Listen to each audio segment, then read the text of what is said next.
اللهم صل وسلم وبارك على سيدنا محمد. السلام عليكم، عاملين ايه؟ طيب تعالوا نكمل. احنا خدنا الراندوم وعرفنا ازاي نعمل رقم عشوائي صحيح ورقم عشوائي عشري. حلو. عايزين نتكلم عن اول داتا ستراكشر هناخدها وهي الليست. طيب احنا اخدنا الليست واتكلمنا فيها لما جينا اتكلمنا عن الداتا تايب. قلنا ان الليست بتقبل مني كل البيانات جوه الليست. حلو. طيب اتكلمنا عن الليست كده كلام سطحي وما دخلناش في الليست بعمق شوية. احنا النهاردة هنتكلم عن الليست بطريقة اعمق شوية. الليست حاجة من الداتا ستراكشر اللي هنستخدمها كتير جدا جدا. داتا ستراكشر معناه هياكل البيانات. مش دايما الكلام بتاع البروجرامينج بيكون ليه معنى بالعربي، فيستحسن ان هو نحاول نفهمه بالانجليزي. الداتا ستراكشر هياكل البيانات، باختصار ان هي بتكون حاوية بنحط فيها بياناتنا، بتنظم البيانات دي. طيب واقدر ان انا اعدل وامسح واضيف واعمل كل الحاجات دي. طيب هنبدأ بالليست، وهقول مثلا اعمل متغير اسمه numbers. طيب عشان اعمل list فانا بعمل البراكتس دي اللي هي المربعة. جميل. وابتدي اكتب البيانات بتاعتي. انا هكتب مثلا دي numbers، هخليها من 1 ل5. طيب نسيت الأربعة. طيب دلوقتي أنا بكتب الفاليو بتاعي أو بكتب الأيتم بتاعي، وبفصل ما بين كل أيتم والتاني بالكولون. جميل. طيب أنا دلوقتي عايز أطبع الليست بتاعتي، فبعمل البرنت. أي حاجة عايز أطبعها عايز أشوفها بعمل البرنت. جميل. فهيجيلي هنا الليست بتاعتي من 1 ل5. طيب تعالوا نعيد تاني. عايزين مثلا هنا نمسح دي. عايزين نعمل مثلا fruits. نعمل الليست بتاعتي، بعمل الدبل او السنجل كوتيشن وهكتب مثلا هنا apple، واطلع بره الدبل كوتيشن واعمل الكولون. جميل. بعد كده مثلا عايز بنانا، اطلع واعمل الكولون. بعد كده مثلا هعمل cherry الكريز. طيب كده انا عندي الفروتس بتاعتي عايز اطبعها، اعمل print واكتب الفروتس بتاعتي. جميل. تعالوا نطبع، فجايبها لي هنا كلها الابل والبنانا والتشيري. تعالوا نعملها مرة كمان ونخليها المرة دي تكون مثلا ميكس، لان الليست اقدر ان انا احط فيها البيانات، مش لازم يكون نوع بيانات واحد. يعني أنا اقدر دلوقتي ان انا ممكن اكتب 1 2، ممكن بعديها هنا اقوم جاي مثلا كاتب هلو. ممكن اطلع ان انا اكتب مثلا اكمل باقي الارقام عادي. جميل. ممكن ان انا اقدر اكتب الترو او الفولس البوليان. اقدر ان انا اكتب رقم فلوت. حلو. واقدر كمان ان انا اعمل ليست جوه ليست واحط فيها بيانات كمان. جميل. طيب النستد ليست دي هنشرحها وهنفهمها اكتر بس مش دلوقتي. تعالوا نطبع ونعمل print ونعمل الميكس. جميل. فجايبها لي هنا 1 2 3 وهلو 3 4 وترو و3.14. بعد كده الليست اللي جوه ليست. طيب افتراضا تعالوا نمسح دي كده، هنسيب بس النمبرز. جميل. طيب دلوقتي انا في شوية معلومات عايز اعرفها عن الليست قلنا ان هي من الداتا ستراكشر. جميل. اللي هي ممكن تحفظ البيانات بتاعتي. طيب الليست من مميزاتها ان هي مرتبة. جميل. وانواع البيانات فيها مختلفة زي ما شفنا، دخلنا integer ودخلنا string ودخلنا float ودخلنا boolean. واقدر كمان ان انا احط list جوه list. جميل. الليست mutable، يعني اقدر ان انا اعمل فيها ان انا اعمل ايتم جديد، او ان انا اعمل ريموف ان انا امسح منها، او ان انا اغير في حاجة او اعدل في حاجة. جميل. طيب تالت حاجة الاندكس اللي هي الفهرس. الليست اقدر ان انا اوصل للبيانات منها بسهولة عن طريق الاندكس. طيب ايه هو الاندكس؟ معلومة مهمة قبل ما نبدأ البرمجة، العد فيها بيبدأ من صفر مش من 1. العد في البرمجة بيبدأ من صفر. جميل. فلو جينا عايزين نعد دول، هما قدامنا من 1 ل5. طيب لو أنا دلوقتي العد في البرمجة هيكون عبارة عن إيه؟ تعالوا نعمل مسافات كده عشان نوضح. طيب رقم 1 هنا الفهرس بتاعه أو الindex بتاعه في بايثون هو 0، رقم 2 الindex بتاعه هو 1، و3 هيكون 2، و4 هيكون 3، و5 هيكون 4. طيب عشان نوضح أكتر تعالوا كده نعمل print. طيب أنا دلوقتي عايز الnumbers، أنا لو عملت كده فأنا ده معناه إن أنا باطبعهم كلهم. طيب أنا عايز أطبع مثلا رقم 1 بس، أول رقم في الليست، أنا عايز أطبع أول ايتم او اول اندكس في الليست. بعمل ايه؟ باجي بعد اسم الليست بتاعتي وبعمل الاقواس بتاعت الليست وبحط فيها رقم الاندكس بتاعي. احنا قلنا العد بيبدأ من 0، فانا لو عايز الفيرست ايتم دايما بيكون 0. حلو. تعالوا كده هيجيب لي رقم 1 بس. طيب دلوقتي انا عايز الرقم اللي بعديه، انا عايز دلوقتي الايتم التاني، فهعمل print وهعمل اجيب اسم الليست اللي هي النمبرز وافتح الاقواس بتاعه الليست، وانا عايز رقم 2 هو اللي يجيلي فهكتب 1 لان العد عندنا بيبدأ من 0. تعالوا نشغل فهيجيب لي 1 و2. طيب تعالوا كمان عايزين رقم 3، فهعمل print، هكتب اسم الليست بتاعت اللي هي numbers، افتح الاقواس وانا عايز رقم 3 فيه هتكون الاندكس رقم 2. ادي 0 وادي 1 وادي 2. طيب فكده لما اشغل هيجيب لي هنا 1 2 3. جميل، ده الاندكس. طيب انا دلوقتي او لو انا عايز الفيرست ايتم دايما بيكون 0. طب لو انا عايز اللاست ايتم دايما بيكون -1، لأن طبعا مفيش -0 فبيكون -1. ممكن أعمل هنا النمبرز وأخليها هنا -1 فهيجيب لي الخمسة. مش لازم عشان أكون عايز الآخر أيتم لازم يكون -1. هو هنا لو جينا عدينا هنا 0 وأدي 1 2 3 4، فأنا لو جيت عملت print كتبت النمبرز وكتبت رقم 4، فآخر 2 دول هيجيبوا لي نفس الرقم اللي هو 5.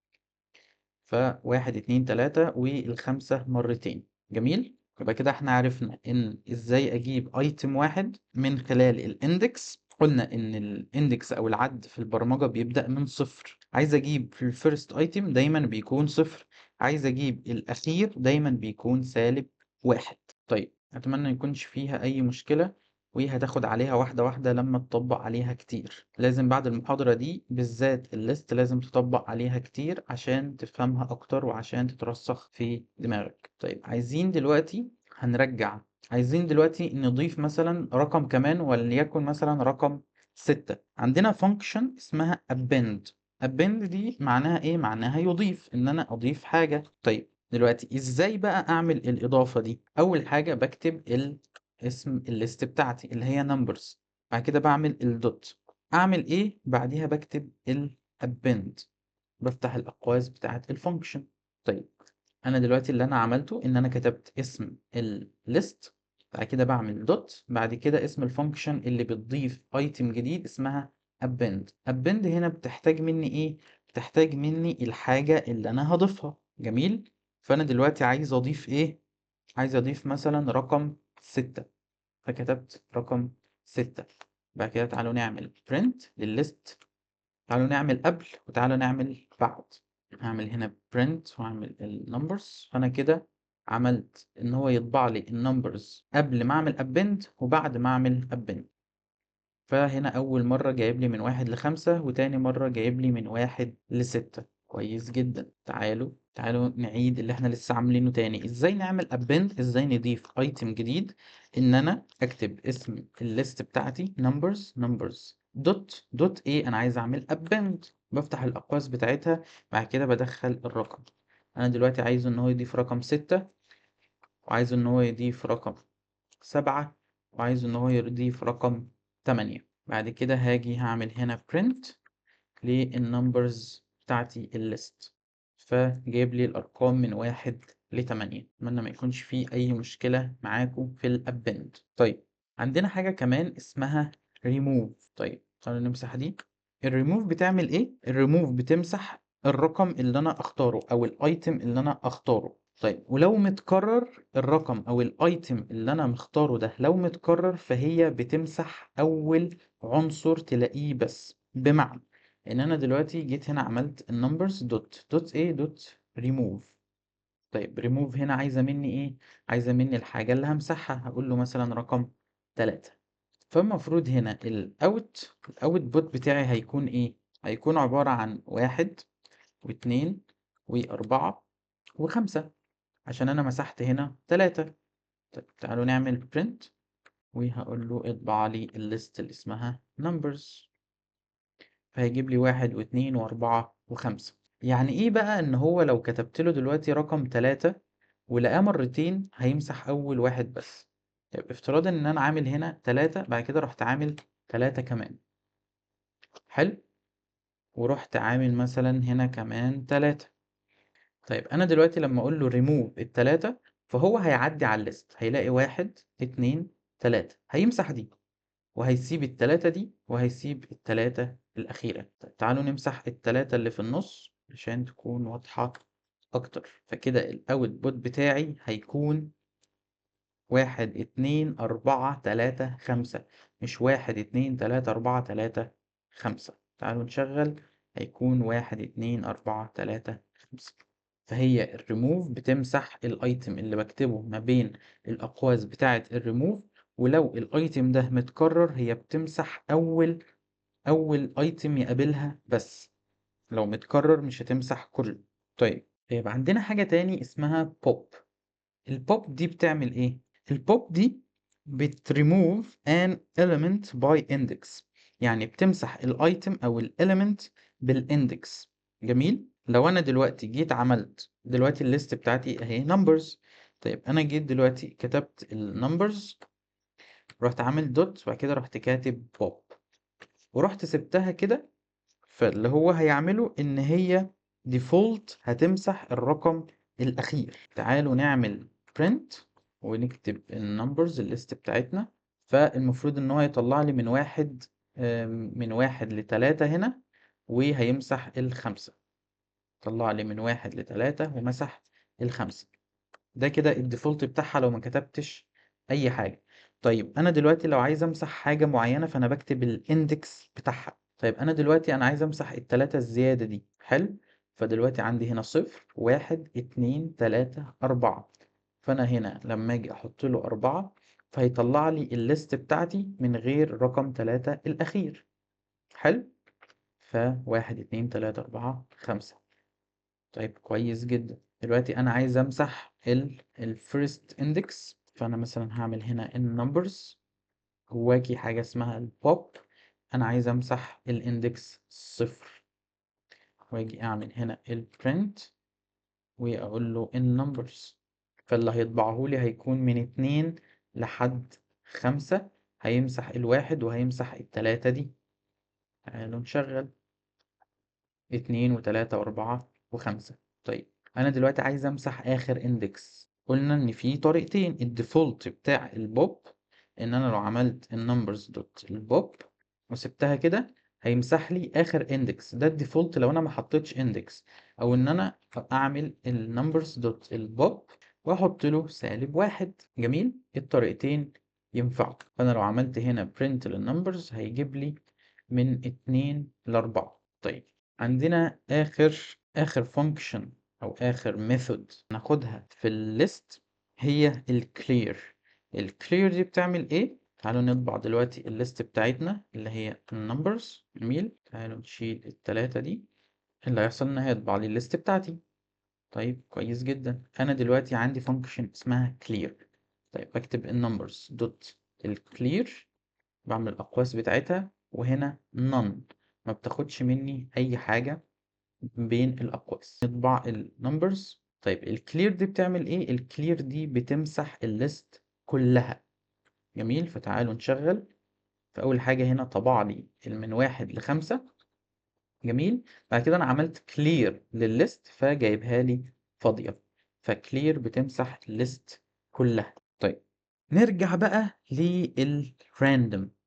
نعمل import لراندوم. هنعمل حاجة ما بين الراندوم والليست. احنا عندنا في الراندوم حاجة اسمها choice. طيب الchoice دي بتعمل ايه؟ الchoice دي بتختار من list او بتختار من set، بتختار من tuple عشوائي. جميل. طيب تعالوا احنا نعمل مثلا متغير اسمه names، هنعمل list بتاعتنا مثلا هنكتب 3 اسامي، هنقول مثلا يوسف، ممكن نكتب علي، ممكن نكتب عمرو. طيب دلوقتي اللي انا عايزه ايه؟ ان انا عايز ان انا الراندوم تختار لي اسم عشوائي من الليست دي. طيب اقدر اعمل ده ازاي؟ اعمل مثلا هنا متغير اسمه select name. بعد كده هعمل استدعي الموديل اللي اسمه random دوت جواه حاجة اسمها choice هنا بتاخد مني الليست دي، بتكون حاجة sequence، حاجة متسلسلة شبه الليست. طيب أنا هنا جوه الأقواس بتاعة التشويس بقول له تختار منين؟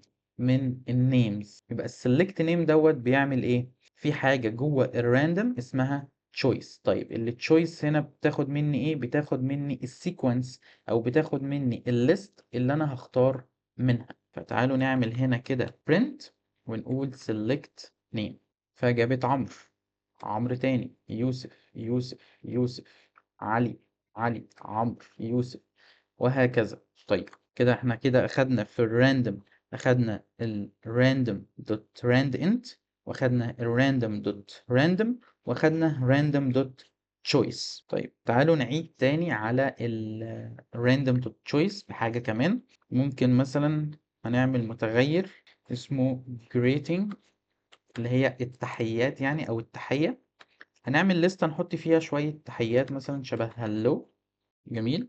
ممكن مثلا هاي، ممكن مثلا اقول له واتساب. جميل. طيب دول كده 3، ممكن نحط واحدة رابعة ونقول مثلا ويلكم. طيب انا عايز اختار واحدة عشوائية من ال4 دول. كل اللي انا بعمله هعمل متغير. جميل. انا مش ممكن اعملها على مش لازم اعمل متغير، انا ممكن اعمل print على طول واكتب اللي انا بقول له دلوقتي انا عايزك الراندوم جواها حاجه اسمها choice. جوه الاقواس بتاعت التشويس انا عايزك تختار من ايه؟ تختار من التحيه. انا ممكن اعمل ده، ممكن ان انا اخد دي كده واحطها هنا في متغير. جميل. الاتنين ينفعوا. طيب تعالوا نشغل على كده، فجاب لي هلو، واتساب، هلو، ويلكم. جميل. طيب كده أخدنا النهاردة اللايبراري، خدنا المكتبات، فهمنا يعني إيه مكتبة، ابتدينا إن إحنا نشتغل مع أول مكتبة اللي هي الراندوم، خدنا منها الراند انت، خدنا راندوم دوت راندوم، وخدنا راندوم دوت تشويس، أخدنا الليست، عرفنا إزاي إن إحنا نطبع الليست، وعرفنا إزاي إن إحنا ناخد ايتم واحد أو element واحد من خلال الاندكس، وقلنا العد بيبدأ من 0. خدنا كمان الابند، ازاي نضيف عنصر جديد في الليست. خدنا الريموف، نمسح حاجة معينة من الليست. واخدنا البوب، ان احنا نمسح بس عن طريق الاندكس. واخدنا الكلير. طيب بعد كده عملنا extend للليست والراندوم سوا، ان احنا خدنا الراندوم دوت تشويس ان هي تختار حاجة عشوائية من الليست بتاعتي. طيب عندنا حاجة أخيرة ممكن نعملها تبع الراندوم واسمها shuffle. طيب الشفل دي بتعمل إيه؟ بتعمل، هي من معناها shuffle معناها لخبطة، أو إن هي تلخبط الحاجة. فمثلا أنا هنا هعمل print للليست بتاعتي. جميل. بعد كده هعمل الشفل ده، هتكون الراندوم دوت shuffle. جميل. هعمل shuffle لإيه؟ الليست بتاعتي. بعد ما عملت لها الشفل عن طريق الموديل اللي اسمه راندوم، انا عايز اطبعها تاني. تعال نشوف. اول حاجة هنا جابها لي زي ما انا كاتبها بالظبط. بعد ما عملت لها شفل راح جايبها هنا مشقلب الدنيا، ولو شغلت كل مرة هيغير الشقلبة بتاعتها. جميل. مرة واتساب، مرة هلو، مرة بيبدأ بالويلكم. دايما بيعمل لها شفل وبيلخبط الليست بتاعتي. طيب كده خدنا كمان شفل. طيب تعالوا نرجع للكود اللي كنا عاملينه بتاع heads أو tails. طيب احنا دلوقتي لما جينا أخدنا choice نقدر إن احنا نعمل ال choices هنا، الاختيارات بتاعة الكمبيوتر، وتكون head أو tails، heads أو tails. جميل. ونخلي الكمبيوتر جيس يختار منين. هنعمل random dot choice، هيختار منين الكمبيوتر؟ من الليست اللي اسمها choices. جميل وبس. وهنكمل باقي الكود كله عادي، بدل ما اعمل random dot rand int وان انا بعدها اعمل if لو هو بيساوي صفر خليه كذا، ولو else بيساوي كذا بعد كده اكمل.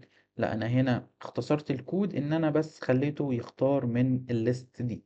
دي كان اخر حاجة عندنا النهاردة. الهوم ورك بتاعك ان انت هتعمل ليست. جميل. هيكون فيها 5 فواكه مثلا اللي انت عايزه. بعد كده عايزك تختار عشوائي من الليست دي element او item عشوائي باستخدام random. بعد كده هتاخد من المستخدم الفيفوريت فروت بتاعته وتقول له مثلا اختار او قول لي ايه هي الفيفوريت فروت. بعد كده هتعمل تحقق لو الاتنين بيساووا بعض، اللي هو الفيفوريت فروت بتاعته واللي اختارها الكمبيوتر، فتقول له ان الاتنين مثلا عاملين matched. جميل. لو else فهتقول له مثلا the selected fruit was كذا، ان انت اللي اخترت اللي الكمبيوتر اختاره كان كذا، و good luck مثلا. جميل. حاجة هتخليك ان انت تشتغل بايدك على الراندوم وعلى الليست وعلى التشويس وعلى الاف والالس. اشوفكم المحاضرة الجاية ان شاء الله. دمتم على خير، والسلام عليكم.